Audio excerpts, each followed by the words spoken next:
আমি একটি হাদিসের প্রেমে পড়ে গেছি। হাদিসটা হচ্ছে ঠিক এমন যে যখন বান্দা একটি ঘরে কান্না শুরু করে এবং তখন আল্লাহর ফেরেশতারা বলে যে আল্লাহ তোমার এই বান্দাটা কি জন্য কষ্ট পাচ্ছে, এবং ফেরেশতারা আল্লাহর কাছে কান্নাকাটি করে বলে যে তার মনের ব্যথাকে তুমি আল্লাহ কমিয়ে দাও। তখন আল্লাহ তাআলা বলেন যে আমার বান্দা এমন কোনো কিছুর মায়া পড়েছিল বা ভালোবেসেছিল যা আমার চাইতে সে বেশি ওই জিনিসটার প্রতি ভালোবেসে ফেলেছিল।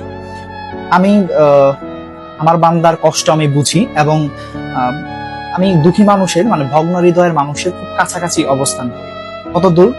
এক হাত দূরে আল্লাহ তাআলা অবস্থান করেন। হ্যাঁ? এবং আরেকটা কথা হচ্ছে ফেরেশতারা তখন বলতে থাকে আল্লাহ তুমি চাইলেই কি সেই বান্দার সেই অভাবগুলো তুমি পূরণ করতে পারো না? তখন আল্লাহ তাআলা বলেন যে আমি ওয়াদা করতেছি আমার বান্দা যে জিনিসটা তার জীবন থেকে হারিয়েছে তার চাইতে অধিক উত্তম জিনিস আমি তাকে দিব, যা দেখে পৃথিবীর মানুষ বিস্মিত হবে।